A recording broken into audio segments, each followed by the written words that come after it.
Bom dia, irmãos. Vamos fazer uma oração. Cada um pode ficar à vontade, desde que o coração esteja prostrado diante do Senhor. Senhor, nosso Deus, nós te agradecemos por este santo dia e porque até aqui o Senhor tem falado conosco. Eu peço, Deus, para que o Senhor continue a falar conosco, que não seja eu, mas seja o Senhor, e que o Senhor me inspire, revestindo toda a igreja novamente com a armadura do cristão, o capacete da salvação, a couraça da justiça, o cinto da verdade, os calçados da preparação do evangelho da paz, o escudo da fé e a espada do Espírito Santo do Senhor, para que assim todos nós estejamos protegidos e revestidos contra todas as ciladas do maligno, e que todos nós possamos receber e estar cheios da presença do Senhor. Em nome de Jesus. Amém.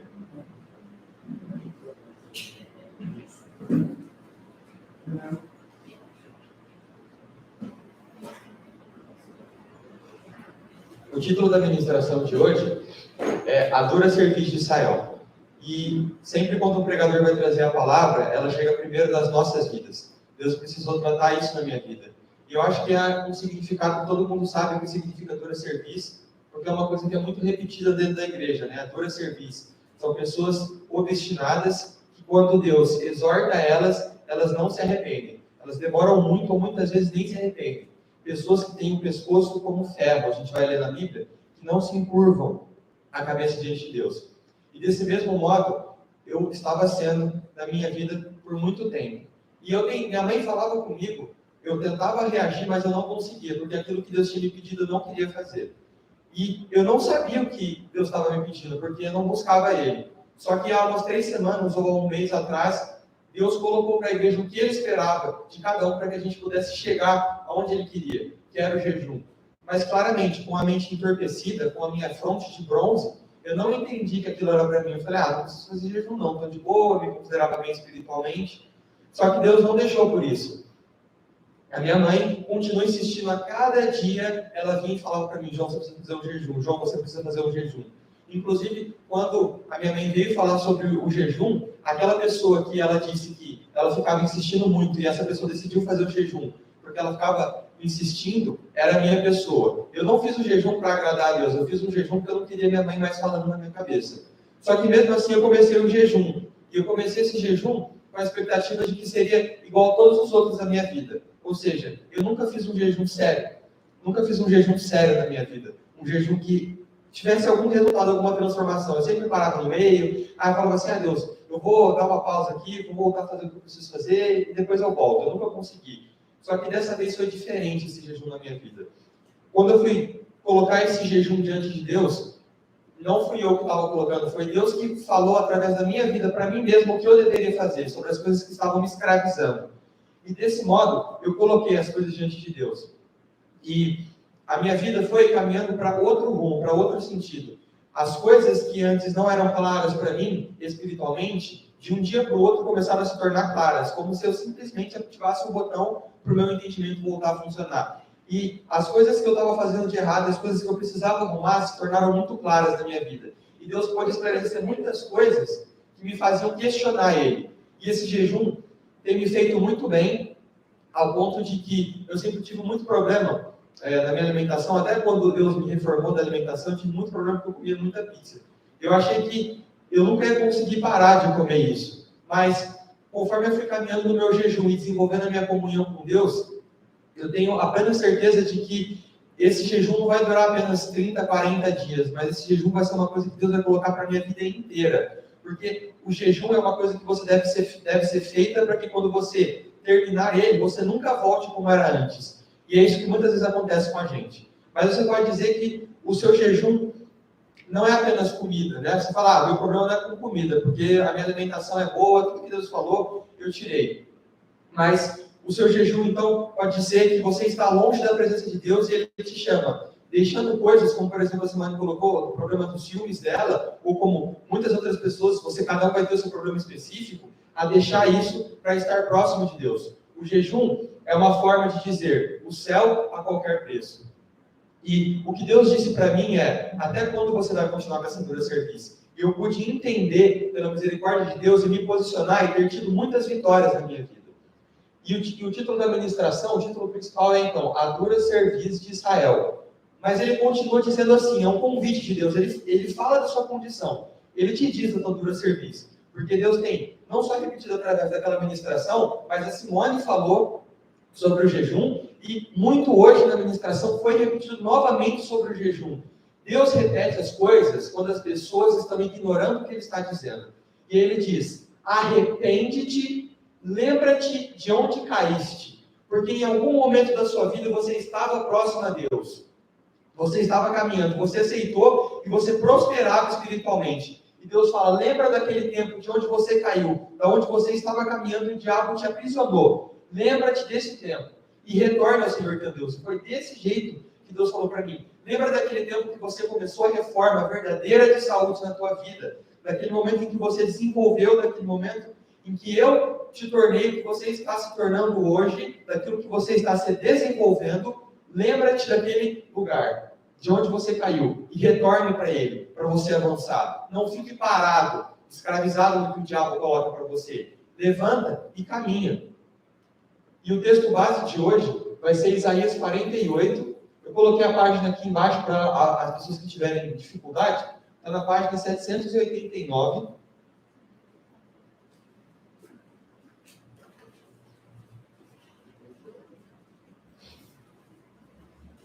Isaías 48, a gente vai começar a ler a partir do versículo 1. O título desse capítulo diz o seguinte: Israel refinado pela glória de Deus. Nada mais é do que o processo de santificação. E eu não preciso repetir que toda a palavra que é trazida aqui tem relação com o processo de santificação. Porque sem ele ninguém verá Deus. E não é um processo de um mês, não é um processo de um ano, é um processo de uma vida inteira. Porque a gente já viu que quando nós chegarmos no céu, quando nós formos levados ao céu, não vai haver transformação. Tudo que nós tivermos para passar, nós temos que ter desenvolvido e temos que ter vencido aqui. É aqui que está sendo trabalhado isso. E é isso que Deus deseja fazer com cada um de nós. Sermos refinados pela glória de Deus. No versículo 1, ele diz o seguinte: ouvi vós isto, ó casa de Jacó, que sois chamados pelo nome de Israel, e emergis das águas de Judá. Então aqui ele está se referindo a um povo muito específico, aquele povo que representa e que carrega o nome de Deus. Nós aqui, da igreja, carregamos o nome de Deus, deveríamos representar o nome de Deus. Então ele está fazendo para um povo específico, aquele que está dentro e que se chama pelo povo do nome de Deus. Que jurais pelo nome do Senhor e fazeis menção do Deus de Israel. Pessoas que estão dentro da igreja e que não têm vergonha de falar de Jesus lá fora. Não tem problema disso. Você até se sente orgulhoso em falar que, olha, eu vou na igreja, eu sou diferente. As pessoas me olham e notam algo diferente em mim. Elas, muitas vezes, desejam ser como eu, ou eu sou diferente, eu sou separado por Deus. E ele está se referindo a esse tipo de pessoa, então, no capítulo 48. A essas pessoas que são ovelhas perdidas da casa de Israel. Porque ele diz, pessoas que fazem menção do nome do Senhor, que juram no nome do Senhor. Porém, não em verdade, nem em justiça. Jesus disse para os fariseus daquela época, hipócritas, bem profetizou Isaías a seu respeito, que diz que esse povo me honra pelos lábios. Nós representamos o nome do Senhor, nós somos da igreja, amor de Cristo. Mas o seu coração está inteiramente disposto a praticar o mal. O seu coração está completamente longe de mim. Nós honramos ao Senhor, nós, entre aspas, proclamamos o nome dele lá fora, a gente carrega o nome de Deus lá fora, mas não em verdade, não em justiça. Nós ofendemos o nome do Senhor. E aí no versículo 2, ele continua dizendo, porque eles chamam a si mesmos de cidade santa e se fazem firmes no Deus de Israel. Eles se chamam separados por Deus. Eles acham que eles são santos, congregados, separados, o Monte Santo. São a elite. E se fazem firmes no Deus de Israel. O Senhor dos Exércitos é o seu nome. E aí ele diz, eu tenho declarado as coisas anteriores desde o início, e elas foram proferidas pela minha boca, e eu as mostrei. Então aqui Deus está querendo colocar a gente no nosso lugar, porque ele vai continuar dizendo, eu atuei de repente, e elas aconteceram. O que Deus quer dizer com o versículo 3? Ele diz, eu tenho declarado as coisas anteriores desde o início, e elas foram proferidas pela minha boca. Eu atuei de repente, e elas aconteceram. Ele quer dizer que vocês não são nada. Se vocês estão aqui, se vocês chegaram até aqui, as coisas que vocês conquistaram, foi porque eu disse, foi porque eu fiz. E eu não fiz isso agora. Essas coisas foram ditas e foram proclamadas antes da fundação do mundo. Não são coisas novas. Para que nós não roubemos a glória do Senhor. O ser humano, ele atribui muitas características a Deus. Dá muitas coisas para Deus. Menos louvor, glória e honra. Deus, ele é motivo, né, da gente colocar a culpa em Deus, da gente falar que o problema da nossa vida é Deus e de que as coisas ruins são porque a gente está decidindo servir a Deus. Mas nós nunca louvamos e glorificamos o nome de Deus. Muitas vezes, as coisas que Ele faz de bom na nossa vida, nós trazemos para nós mesmos. E aí ele continua dizendo no verso 4. Porque eu sabia que tu és obstinado, e teu pescoço é um tendão de ferro, e tua fronte bronze. Eu sabia que és obstinado. Sabe aquela pessoa obstinada que é? Deus fala para não ir. Deus fala, olha, faz um jejum. E você fala, não vou fazer. E você continua passando por dificuldades, não vencendo, mas mesmo assim não faz o jejum. Por quê? Porque ele diz que teu pescoço é como ferro. É difícil de curvar. Você não se curva diante de Deus. E tua fronte é como bronze. Você não consegue entender. Deus fala com você, mas você não entende. Porque você está contaminado com as coisas deste mundo. Você não deseja que Babilônia caia na sua vida. Aí pula para o versículo 6, que diz: Tu tens ouvido e visto tudo isto, e não ireis vós declará-lo? Então Deus está dizendo, eu tenho revelado grandes coisas, Deus chama de tudo isso, é muita coisa. Vocês têm visto e ouvido muitas coisas. Deus tem disponibilizado para vocês. Vocês não vão declarar isso, vocês não vão ser participantes disso, vocês não vão me obedecer no que eu tenho declarado para vocês, mas Ele mesmo vai responder, porque Deus sabe do que Ele está falando.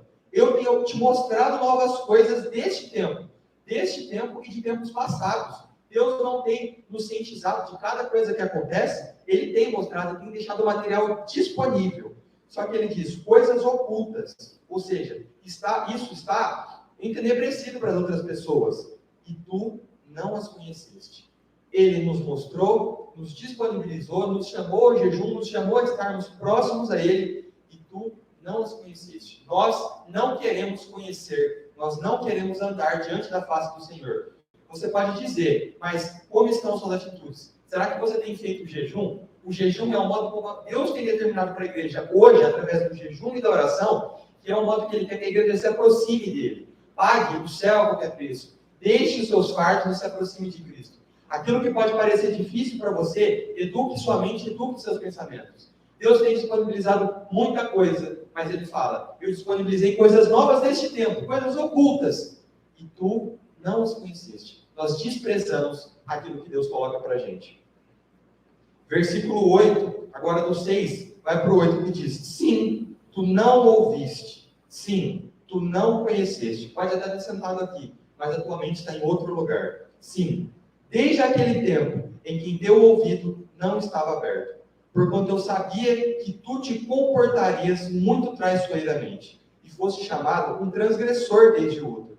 Nós nascemos em pecado, mas mesmo Deus sabendo do modo como nós nos comportaríamos hoje, traiçoeiramente, a gente trai a Deus, a gente envergonha o nome de Deus, porque nós dizemos carregar e ser o povo chamado, a cidade santa de Deus, mas nós não, com as nossas atitudes, nós não glorificamos o nome de Deus, nós agimos traiçoeiramente contra Ele. Mesmo Ele sabendo disso, porque Deus fala, porquanto eu sabia que tu te comportarias muito traiçoeiramente.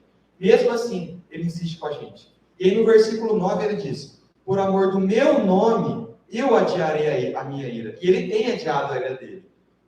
E por meu louvor, eu me conterei por ti, para que eu não te extermine. Eis que eu tenho te refinado, mas não como prata, não é uma simples refinação. Eu tenho provado dentro da fornalha da aflição. Tem que ser uma coisa mais intensa, porque a gente não aprende do jeito que a gente deveria aprender. No comentário da sua Bíblia, vai explicar de uma forma bem simples, ele vai te explica por que nós temos que passar pela fornalha da aflição e não por uma simples refinação. Então, no comentário aí está escrito assim, 48:10. Os filhos de Deus são testados sempre. Nessa mesma página, na margem inferior. Diz assim, os filhos de Deus estão sempre sendo testados na fornalha da aflição. Se suportam a primeira aflição, não é necessário que passem por uma segunda provação semelhante. Mas mesmo assim a gente insiste. A gente passa pela primeira, cai, como somos obstinados, continuamos. E ele diz, Mas se fracassam, a provação é repetida uma outra vez, e em cada ocasião de uma maneira mais difícil e mais severa. Assim, a oportunidade após oportunidade de ganhar a vitória e provar que são fiéis a Deus lhes é apresentada. Mas se continuam manifestando sua rebelião, Deus é finalmente obrigado a retirar deles o seu espírito e sua luz. Foi do mesmo modo como aconteceu com Saul. O profeta chegava para ele, e a única coisa que ele estava preocupado em fazer é que Samuel honrasse ele diante do povo. Ele não estava preocupado com o que Deus queria, ele estava preocupado com o que as pessoas achariam do reinado dele. Ele não queria ser aprovado por Deus, ele queria ser aprovado pelas pessoas. E o Espírito do Senhor se retirou de Saul. Mas não somente isso. Deus escolheu uma pessoa que era melhor do que ele. E quantas vezes Deus disse para nós que escolheria pessoas que são melhores do que nós? Jesus, quando estava exortando os discípulos, ele fala assim para os discípulos: eu vou dividir vocês, eram 70 discípulos, ele falou assim: vou dividir vocês em dois grupos, né? Em grupos de 2 pessoas, desculpa. Então dariam 35 grupos de 2 pessoas. E eu vou enviar vocês da cidade. E vocês fiquem cientes de que vão rejeitar vocês. O povo de Israel rejeitaria as mensagens de Jesus. E vão enxotar vocês da cidade. Mas avisem para eles, e fiquem cientes disso vocês também, que naquela época vai haver mais misericórdia para as cidades de Tiro e Sidom do que para a casa de Israel. Porque se nessas cidades de Tiro e Sidom tivesse sido pregado o que para vocês está sendo pregado, eles certamente se arrependeriam. O que Jesus queria dizer com isso? Que o povo de Deus, que é separado e é cuidado por ele, e recebe a cada dia instrução, não liga para as advertências dele. Mas as pessoas que estão lá fora, se recebessem as condições que nós estamos recebendo, certamente se arrependeriam. E ela continua dizendo: dores e aflições devem vir sobre todos. Você estando no time de Deus, ou não estando, você vai passar por aflições. E isto somente é belo, ou seja, é bonito e é prazeroso, deve ser prazeroso passar por isso, quando atua para polir, santificar e refinar a alma, a fim de que possa ser um instrumento capaz de servir ao Senhor. Então, você não deve ser refinado, você não deve ser purificado a fim do seu próprio benefício para você tomar as glórias para si, mas é para você servir a Deus e para dar testemunho do que Ele fez na tua vida. Vamos continuar a leitura aí, que tem mais um trechinho. Ó, diz assim: as provas refinam o metal precioso.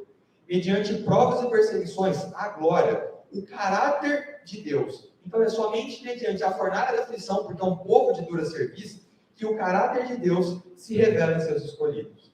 Os crentes em Cristo, odiados e perseguidos pelo mundo, Deus joga bem claro e bem limpo o jeito que vai ser. São educados e disciplinados na escola de Cristo. Na terra, andam em caminhos estreitos, são purificados na fornalha da aflição. E é muito importante destacar uma coisa, que ela chama de escola de Cristo. Porque Deus não obriga a gente e não pede, porque Deus não obriga ninguém. Vou reformular minha frase. Deus não pede que passemos por todas essas dificuldades e provas, se Jesus não tivesse passado e dado prova e testemunha de que nós seríamos capazes de vencer isso através da vida dele. Então, esse é o único meio de nós sermos refinados. Porque, como eu falei, é um povo de dura serviço. A gente precisa apanhar muito para poder receber esse processo de santificação, para desenvolver essa salvação. E aí, se você agora voltar para a leitura, no versículo 12, ele tem mais um título que diz, um subtítulo que diz: o chamado do Senhor para Israel. Então, a primeira coisa que ele fez aqui foi apontar como está a situação do povo. Ele chegou para mim e falou assim: João, você vai fazer um jejum porque eu preciso te mostrar como é que você está. Você vai fazer um jejum porque eu preciso trabalhar em você. Ele mostra, ele escancara e deixa bem claro: Senhor, me notifica. Deus foi me notificando de coisas que eu não fazia ideia. E ele tem me ajudado, graças a Deus, a ser vitorioso nelas. E depois eu vou compartilhar no final uma com vocês. E aí, quando ele mostra a tua condição, ele não vai te deixar assim. Ele vai te chamar. Então, o subtítulo é: um chamado para Israel, para que você esteja perto dele. Ele diz: escuta-me, ó Jacó e Israel, a quem chamei. Você não está aqui por acaso, e não foi você que decidiu que estaria aqui. Foi Deus que te trouxe aqui hoje. Eu sou o primeiro e também sou o último. Não tem para onde você correr. Se você for lá na criação, estará Deus. Se você for no meio da história, estará Deus. E se você for no final, também estará Deus. Jonas foi chamado. Ele fugiu para outra cidade, e lá estava Deus. Ele caiu dentro da barriga do peixe grande, e lá também estava Deus. Ele foi para Nínive, e lá também estava Deus. Ele não gostou do que aconteceu, e foi para debaixo de uma árvore, e lá também estava Deus. Não adianta, não tem como nós fugirmos de Deus. Por isso que ele diz, eu sou o primeiro e também sou o último. Minha mão também tem colocado o alicerce da terra, e minha mão direita tem medido os céus. Quando eu os chamo, eles se levantam juntamente. Por que Deus diz essas coisas? Porque o povo dele não conhece e tampouco confia em Deus. Ele precisa provar, através dos versículos e do dia a dia, quem ele é, porque nós não conhecemos ele. Porque se conhecêssemos e confiássemos em Deus, nós jamais faríamos o que estamos fazendo. Então ele precisa deixar claro quem ele é e no que ele manda. Todos vós, congregai-vos e ouvi. Quem dentre eles tem declarado essas coisas, o Senhor o tem amado. Bem-aventurados são os que ouvem as palavras de exortação. Bem-aventurados são aqueles que são limpos e puros de coração. Aqueles que recebem a palavra do Senhor e a aplicam, porque o Senhor o tem amado. Se você está aqui, mesmo nas suas condições, se você tem ouvido essas palavras, é porque o Senhor o tem amado.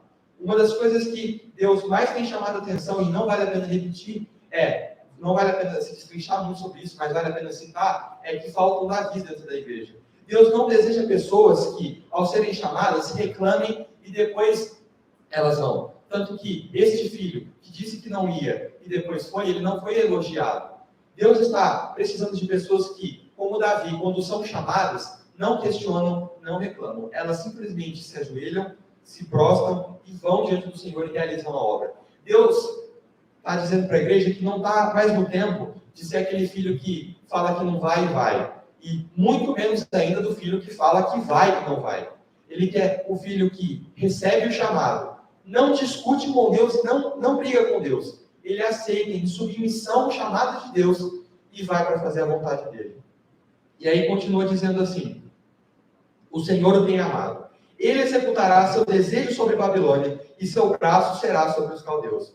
Você pode escolher, porque Deus não obriga ninguém no chamado. Mas saiba que se você estiver do lado dos caldeus e da Babilônia, que é o que o mundo oferece, e o que você deseja, na sua zona de conforto, o braço dele cairá sobre você. Versículo 17. Assim diz o Senhor, teu Redentor, o Santo de Israel. Eu sou o Senhor teu Deus. Olha que interessante. Sempre que ele vai falar, ele precisa lembrar que eu sou o Senhor teu Deus, porque a gente se esquece de Deus e de quem ele é nas nossas vidas. A gente está sempre deixando ele de lado. Por isso que ele está sempre lembrando quem ele é. Que te ensina o que é proveitoso. Que te conduz pelo caminho em que deves andar. É simples, você não precisa saber nem o caminho, porque Deus te diz, Ele te fala, é só seguir. Ó, se tu tivesses escutado os meus mandamentos, então tua paz teria sido como um rio. Um rio, ele corre sem obstáculos. Ele não passa por empecilhos, ele vai direto até desaguar onde ele precisa. E outra coisa, o rio também pode ser tido como um lugar de paz, de descanso, de renovo. Então, a tua paz teria sido como um rio, você não seria perturbado. E a tua justiça como as ondas do mar. Isso parece contraditório, né? Porque as ondas do mar, muitas vezes a gente utiliza para falar que é uma coisa que é perturbadora, uma coisa inconstante. Mas as ondas do mar também nos passam uma lição muito grande, que são... As ondas do mar são grandes, imponentes e incontáveis, são poderosas. Então, é isso que ele quer dizer. As nossas justiças, nossos atos de justiça serão como as ondas do mar, grandes, imponentes e incontáveis. Tua descendência também teria sido como a areia, e os frutos de teu ventre como cascalho. Frutos, a tua descendência como areia, é porque a areia é incontável. E os frutos do teu ventre como o seu cascalho. O que é o cascalho? Quando a rocha ela vai se fragmentando, os fragmentos podem se juntar à rocha e formar o que a gente conhece de cascalho. Então, o cascalho nada mais é do que vários fragmentos da rocha. E a gente pode fazer várias aplicações aqui, né? A gente pode fazer muita coisa. Mas a que eu queria mais destacar é que nós sabemos quem é a rocha, que é Cristo Jesus. E ele fala, o fruto do teu ventre será como o cascalho. O que ele quer dizer com isso? Que, sendo espelho, sendo fragmentos de Cristo, a tua descendência será próspera com Cristo, será firme como a rocha. E ele continua dizendo, o nome dele não teria sido cortado nem destruído diante de mim. E ele faz, então ele chama, ele fala de novo da segunda mensagem angélica aqui. Sai, vós de Babilônia. Fugi vós desde os caldeus. Então ele está querendo dizer para sairmos, porque ela não saiu das nossas vidas. Como uma voz de canto, declarai vós. Dizei isto, pronunciai isto para os confins da terra. Dizei vós, o Senhor tem redimido a seu servo Jacó, ele tem dado a oportunidade disso. E eles não ficaram sedentos. Agora ele vai lembrar a gente de novo do poder dele. Olha só. E eles não ficaram sedentos quando ele os conduziu através do deserto. Na época de Moisés, a água saía da rocha. Ele fez as águas fluírem para fora da rocha para eles. Jesus era a fonte deles. Ele também fendeu a rocha e as águas jorraram. Não há paz, diz o Senhor, para o perverso. Cabe a cada um de nós escolher qual será o nosso caminho. Se nós aceitaremos o chamado que Deus tem para Israel, ou se, mesmo Deus expondo a nossa condição de dura serviço, nós aceitaremos ou não. E uma das coisas que está muito relacionada com o que foi dito agora, sobre pensamentos poderosos, foi uma coisa que o diabo implantou na minha cabeça, de que desde, não sei, há uns 3 anos atrás, eu começava a dizer que as coisas de Deus para mim, e os trabalhos, e pregar, era muito chato para mim, era cansativo. Porque eu estava aposentado, eu ficava brincando. Só que o que era uma brincadeira de estar aposentado do serviço de Deus, se tornou uma verdade na minha vida. Tanto que eu comecei a pregar, demorar muito tempo para pregar. Os meus recados, quando eu estava trazendo os recados de Deus, basicamente desapareceram, porque aquilo que o diabo colocou na minha cabeça, eu aceitei e aquilo se cumpriu. E uma das coisas que Deus me chamou durante esse tempo de jejum, era para que eu pudesse me preparar e me santificar, para que ele pudesse voltar a me utilizar. Quanto tempo aqui eu fiquei sem pregar? Quanto tempo, né, a dona Alice até uma vez falou aqui no púlpito, que ela estava contando, porque fazia muito tempo que eu não trazia um recado da parte do Senhor. Isso foi uma das coisas que ele trabalhou na minha vida. E outra coisa foi que eu sempre tive vergonha de declarar o nome de Jesus. Eu sempre tive vergonha quando era mais novo. Então, quando tinha alguma festa, alguma coisa que era de sexta-noite, ou tinha uma aula de sexta-noite, ou ia ter alguma coisa de sábado, eu sempre inventava uma desculpa, tipo, eu sempre mentia. Não posso ir porque eu vou viajar. Não posso ir porque meus avós vão estar em casa. Enfim, era tudo menos eu declarar o nome do Senhor. Mas a partir do momento em que eu dispus esse jejum, e Deus começou a trabalhar na minha vida, eu pude começar a declarar, sinceramente, da vida dele na minha vida. E na medicina, a gente tem, tipo, quando você vai terminando os anos, as pessoas vão fazendo festa para comemorar que você passou o primeiro ano. E aí teria a festa de um sexto médico. E eu já sabia que aquilo não seria interessante para mim, porque não é um lugar que o Filho de Deus verdadeiramente deveria ir. Não sei quantos de vocês lembram, mas eu já fiz uma pregação do que aconteceu comigo quando eu decidi não ir no ministério para poder ir naquela festa de 10 anos da faculdade. Eu já preguei isso para vocês. E dessa vez foi completamente o oposto, porque essa festa caiu na quarta-feira e ela começaria às 7 horas da noite, ou seja, seria basicamente no horário do culto. Eu não iria vir no culto se essa festa acontecesse. Obviamente, eu não tive nem a cara de pau de perguntar para minha mãe se eu poderia ir nessa festa, porque Deus já havia trabalhado comigo nisso, e eu pude aprender. E uma vitória na minha vida, logicamente, foi de não querer agradar as pessoas e não ter nem cogitado a possibilidade de ir na festa, mas é óbvio que o diabo não ficaria contente com isso, porque afinal de contas, é uma festa que todas as pessoas da minha sala iam. E basicamente, todas as pessoas da minha sala foram na festa. Só não tinha eu na festa, porque eu estava no culto. Então, quando terminou o tempo de vender os ingressos para a festa, eles vieram falar comigo, tipo assim, João, só você não vai na festa, você vai fazer isso mesmo? Tipo, as pessoas vieram me criticar e me julgar, porque eu não estava indo na festa, achando que eu era um antissocial e uma pessoa que não estava fazendo o que era certo, segundo os olhos deles. Mas eu falei assim, eu não vou na festa porque eu não quero, embora eu também não queria ir nessa festa, porque eu já tinha entendido de Deus que um cristão não se coloca nesses lugares, não se coloca sob a tentação. Mas mesmo assim, naquele momento, eu consegui, por mais que pareça ser uma vitória fraca, mas eu consegui, diante de Deus, declarar o que eu faria. Eu falava, eu não vou poder ir, porque eu tenho que ir na igreja, eu sou um menino de Jesus, e mesmo que eu não tivesse igreja, eu não poderia ir, porque esse lugar não é para mim, eu não gosto, não me sinto à vontade nesse lugar. E eu falei isso, tipo, a gente tava professor na sala, tava todo mundo em volta de mim, me cobrando, e a gente estava tendo uma aula prática, a gente faz os exames, né, e a gente simula isso em pacientes. Então, eram atrizes que estavam simulando isso. E eu falei isso, e quando eu falei isso, né, que eu ia vir na igreja e que eu não compactuava com isso, as pessoas se calaram diante de mim e basicamente o grupo se dispersou que estava me cobrando, como se eu tivesse silenciado eles naquele momento. Só que ficou por isso aí. Quando a aula terminou e eu estava saindo, uma das moças, que era a atriz, né, ela me chamou no cantinho e ela veio assim, olha, deixa eu te falar uma coisa. Ela não sei, ela devia ter em torno de 50, 100 anos, ela chegou para mim e falou assim, olha, eu achei muito lindo sua atitude, porque a gente nunca vê isso aqui nos Jovens da Medicina. Inclusive, trocar festa pelas coisas de Deus. Continua assim que você está no caminho certo. E naquele momento, aquilo me encheu de tamanha alegria, de tamanha felicidade, que me deu motivo para declarar isso mais para as outras pessoas. Porque não foram todos que ouviram aquilo na minha vida, porque era só um grupo de alunos. E depois, várias outras pessoas vieram me cobrar porque eu não iria na festa, e eu pude, sem vergonha, declarar. Obviamente que o diabo não ia deixar isso passar em conta, e muitas pessoas me criticaram, né? Pessoas que andavam comigo zombaram de mim, porque eu estava arrumando uma desculpa, que eu não ia fazer isso, e onde já se viu, e obviamente seremos zombados, e as pessoas desprezarão a gente por aquilo que a gente acredita. Mas a recompensa é muito maior. Eu tive um entendimento esses dias, porque quando a gente faz, né, a gente na minha faculdade, a gente tem provas que são muito longas, e o conteúdo é muito grande. E muitas vezes, quando eu vou estudar para essas provas, eu preciso me abdicar de muitas coisas, tipo, eu não posso sair, eu não posso fazer atividades físicas que eu gosto, eu preciso dedicar muito do meu tempo para poder estudar, para poder fazer a prova. E do mesmo jeito, é a caminhada espiritual com Deus. A nossa vida inteira é uma prova e é um preparo para chegar naquele tempo final. Deus está nos testando, está testando o nosso preparo para que a gente possa chegar no final. E todo o esforço que você vai fazer. Por quê? Eu precisei deixar de sair, caso eu quisesse sair com os meus amigos, ou de fazer uma atividade física, que é uma coisa que eu gosto muito, ou de deixar de assistir um filme, de deixar de fazer qualquer outra coisa que me agradaria, para estudar para fazer aquela prova.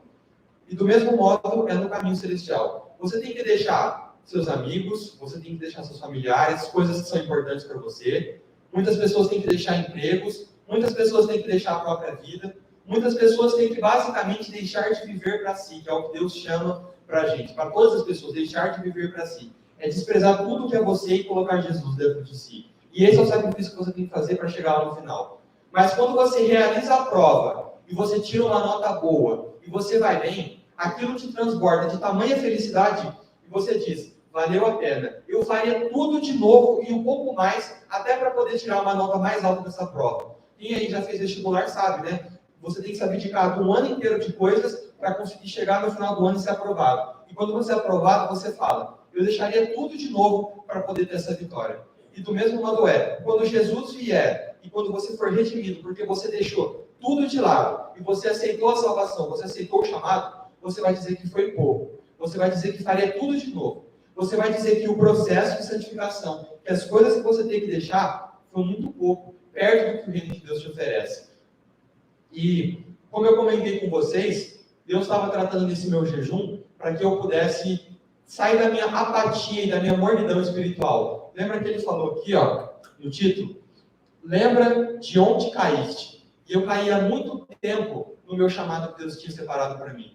Só que eu pude e estou me reencontrando com Deus, estou alcançando aquilo que Ele deseja para a minha vida. E lógico, né, conforme o passar, Deus só vai colocando cada vez mais e mais coisas no seu jejum. A Simone falou que na vida dela, ela veio de novo falar sobre jejum na quarta-feira. Eu falei assim, mas Deus, de novo jejum? Porque Deus tem me treinado, porque eu tinha um problema muito grande, que quando o pregador vinha, a palavra nunca era para mim. Eu sempre desconsiderava a palavra do pregador. Sempre não era para mim, eu estava sempre bom, sempre perfeito. Mas agora, sempre que uma pessoa traz uma palavra aqui, eu tento me encaixar. Senhor, aonde o Senhor quer falar comigo? Como eu estou sendo ruim desse jeito? E a Simone, quando ela trouxe aqui, de novo, sobre o jejum, eu pude entender o que Deus estava falando assim para mim. Você caminhou nisso? Beleza. Agora eu quero que você deixe mais coisas. Você vai deixando mais e mais coisas. De modo que o caminho, a White teve aquela visão. As pessoas iam com muitas bagagens e muitas coisas. Mas no final, você precisa tirar até os sapatos, porque senão você cairia.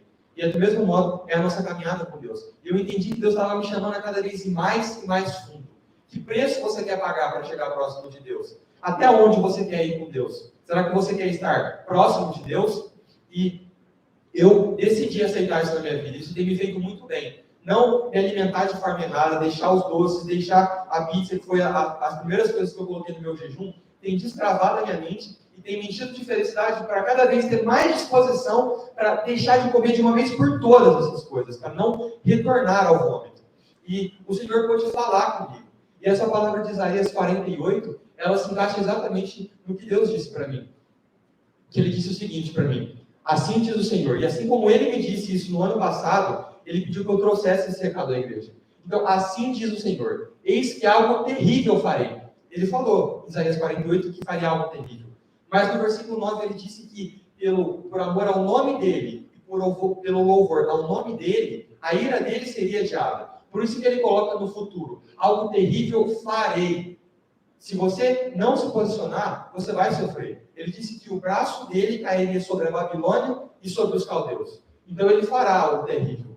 Como a corça anseia por água, assim ansiarão por alívio aqueles que me rejeitarem. Sim, é um povo específico, aos que rejeitarem o convite do Senhor, aqueles que persistem em rejeitar. Estes encontrarão o verdadeiro sofrimento. Veja que Deus diz verdadeiro sofrimento. Você não sabe o que é o sofrimento, porque por enquanto você ainda está sobre as asas, sobre a proteção de Deus. Mas quando ele te rejeitar completamente, você vai entender o que é o verdadeiro sofrimento. Os que se aprisionam em seu passado e fazem dele seu tempo de lamentações.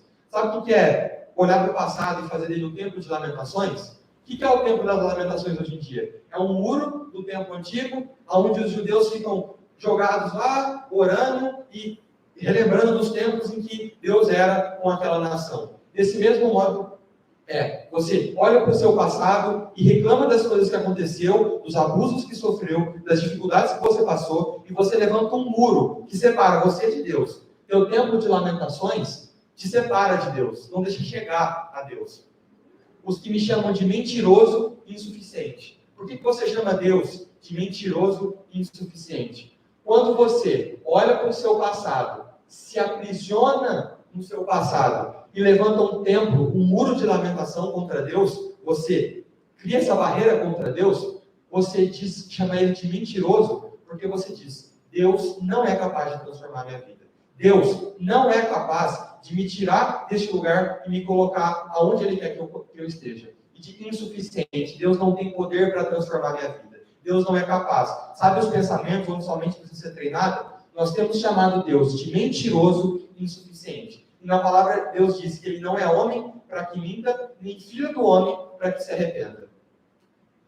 A esses diz o Senhor: quem? Que chamam Ele de mentiroso e insuficiente, eis que o tempo de me negarem, porque você não vai estar próximo a Deus. Quando as coisas vierem contra você, você facilmente cairá.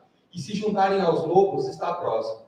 Eis que eu, o Senhor dos exércitos, julgarei sua causa com mãos de ferro. Porque a tua cerviz é como ferro, o Senhor também julgará com mãos de ferro.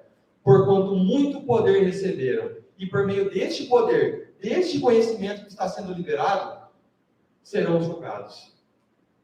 Para que fique provado que eu, o Senhor, lembra que ele tem que sempre lembrar o povo dele: eu, o Senhor dos exércitos, porque o povo se esquece de Deus.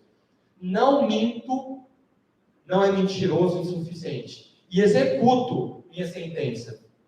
Pessoas que chamam Deus de mentiroso e que não têm poder, chamam ele de insuficiente. E ele diz justamente ao contrário: para que fique provado que eu não minto e executo minha sentença. Eu tenho poder para falar o que eu estou dizendo, para cumprir o que eu estou dizendo.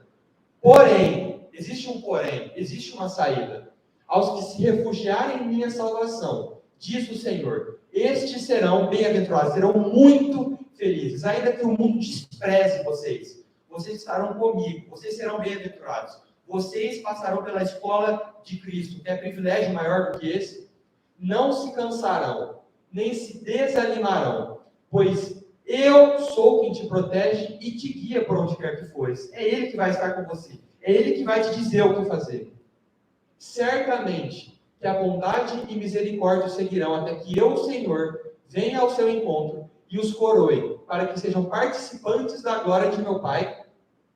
Pois assim como eu venci, vós também renunciastes ao mundo e foram feitos participantes do reino eterno, onde nada se esvaece ou consome, nada se perde. Não são como as coisas dessa terra que são passageiras. Veja que Jesus destaca novamente na mensagem: Pois como eu venci, como eu dei o exemplo na escola de Cristo, vós também renunciastes ao mundo e foram feitos participantes do reino eterno. Não são glórias aqui, são glórias eternas. Sabe, o processo que você tem que passar e depois você vai dizer que foi pouco, é exatamente isso.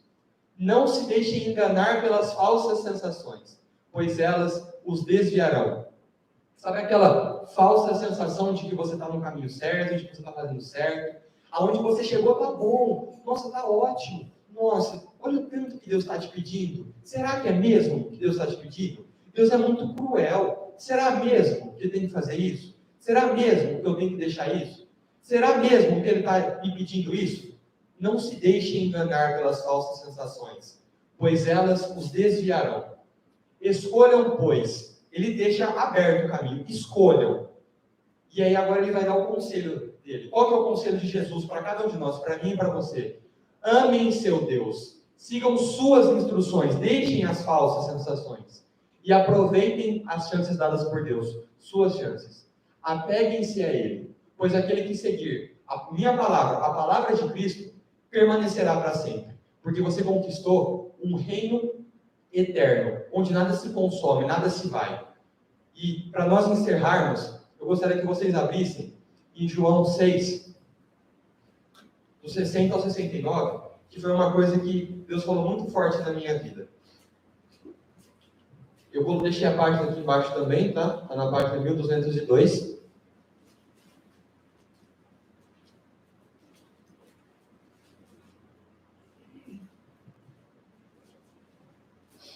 Outros irmãos vão abrindo.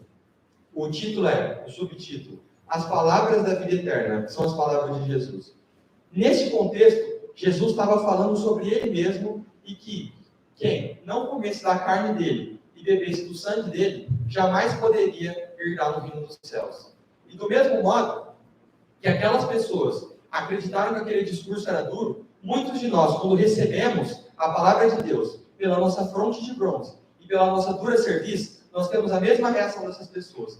Então Jesus estava falando o modo de como elas deveriam fazer para chegar ao céu. E é o que Deus está falando para a gente, o modo como nós devemos nos santificar. Mas no versículo 60 diz assim: portanto, muitos dos seus discípulos, ouvindo isto, então, escute bem, não eram pessoas de fora, não eram estrangeiros, eram pessoas do convívio, eram pessoas que se consideravam no círculo próximo de Jesus, os discípulos dele. Disseram: esse é um discurso duro, quem pode ouvir? Muitas vezes quando Deus chega, nos confronta, expõe a verdade, a gente fala, isso é duro, quem pode ouvir isso? Nossa, Deus, é muita coisa. São as falsas sensações que o diabo coloca na nossa mente. Sabendo, pois, Jesus, em si mesmo, que seus discípulos, ou seja, Jesus conhece as nossas intenções. Lembra que ele falou em Isaías, que ele sabia que agiríamos traiçoeiramente? Então ele diz, sabendo, pois, Jesus em si mesmo, que seus discípulos murmuravam sobre isso, ele disse-lhes: isto vos ofende? O que seria se vós visseis o Filho do Homem subir para onde estava antes? O Espírito é o que vivifica, a carne para nada aproveita. As palavras que eu vos falo, elas são Espírito e elas são vida. Não adianta reclamar, esse é o caminho, Jesus está querendo dizer. Eu estou querendo ajudar vocês, mas há alguns de vós que não creem. Mesmo, apesar de tudo, mesmo Deus lembrando, lembra que eu falei, Jesus tem que ficar repetindo, e Deus tem que ficar repetindo quem eles são na nossa vida. Mas mesmo assim a gente não crê, porque Jesus conhecia desde o princípio aqueles que não criam, e quem deveria o trair. Deus sabe quem serão os lobos dessa igreja. E ele dizia, por isso, eu vos disse que nenhum homem pode vir a mim, a não ser que lhe fosse dado por meu Pai. Todos que estão aqui foram dados, né, por Deus a Jesus. Todos foram colocados aqui com um propósito. A todos foi dada a chance. Desde aquele momento, muitos de seus discípulos retrocederam.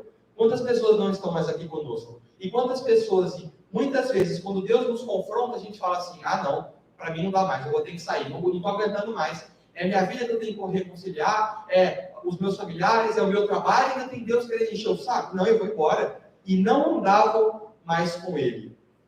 Então, disse Jesus aos 12, quereis vós também ir embora? E depois de tudo que Deus tem falado, de tudo que Ele tem apontado na nossa vida e falado o caminho, e muitas vezes a gente reclama, e as pessoas saindo do meio do povo de Deus, ele fala, vocês também querem ir embora? Porque Deus não precisa de nós. E Jesus chegou para os 12, que eram os mais próximos ainda, e falou, vocês vão me abandonar também? Acham duro demais esse discurso? Mas um homem inspirado por Deus diz o seguinte, então Simão Pedro respondeu-lhe, Senhor, para quem iremos nós? Tu tens as palavras de vida eterna. Será que você reconhece que se você sair daqui, o que você vai fazer? Se é só em Jesus que você encontra as palavras de vida eterna. E nós cremos, estamos certos de que tu és o Cristo, o Filho de Deus vivo. Quantas vezes eu já pensei assim como esses discípulos de abandonar? Mas Deus sempre colocou uma coisa no meu coração muito forte. Se eu sair daqui, da igreja, e para qualquer lugar que eu for, o que eu vou fazer? Para onde eu vou? Eu sempre pensei assim, se eu parar de guardar o sábado, o que eu vou fazer no sábado? Se eu parar de ir na igreja, o que eu vou fazer quarta-noite e sábado de manhã? Para onde eu vou? Que finalidade vai ter minha vida, sabendo que no final eu vou ser destruído? Jesus, para onde eu vou, se é só aqui que eu encontro as palavras de vida eterna? Deus colocou isso muito forte no meu coração e acredito que todas as pessoas que realmente acreditam e são fiéis e puros e limpos de coração, que são sinceros, devem ter esse pensamento. Se o diabo colocar na sua cabeça, Jesus, para onde eu vou? Só tu tens as palavras de vida eterna. E Pedro continua afirmando aqui, e nós cremos, e estamos certos. Você tem certeza do que você está fazendo aqui, de quem você está seguindo, da palavra que você está recebendo, que tu és o Cristo, o Filho do Deus vivo. Que nós possamos ter essa certeza. Responder assim como Pedro respondeu para Jesus. Jesus fala assim, depois de tudo, eu vou pedir mais coisa ainda. Você vai querer ir embora? Como você vai responder? Como você vai se portar diante de Deus? Será que você vai ser uma pessoa nova e uma pessoa vitoriosa? Você vai prosseguir? Pedro prosseguiu e foi vitorioso. A igreja de Jesus foi confiada nas mãos de Pedro. As pessoas lá fora serão confiadas nas nossas mãos. Ou será que nós vamos simplesmente abandonar Jesus? Porque duro demais é esse discurso dele para nós. Amém? A música que nós vamos cantar agora, de santidade. E a autora diz o seguinte, quem subirá no monte do Senhor e quem habitará no seu santo lugar? Ela faz uma pergunta. E aí, em seguida, tem a resposta. Aquele que é limpo de mãos e aquele que é puro de coração. E ela compreendendo a situação dela, de que ela não é limpa de mãos, nem pura de coração, então ela fala, Senhor, sabendo disso, então santifica-me e purifica-me. Porque eu quero estar junto a Ti, quero habitar na Tua presença. E assim como ela escreveu essa música, inspirada pela boca de Deus, pelo Espírito de Deus, que eu e você possamos fazer disso nossa profissão de fé. Amém?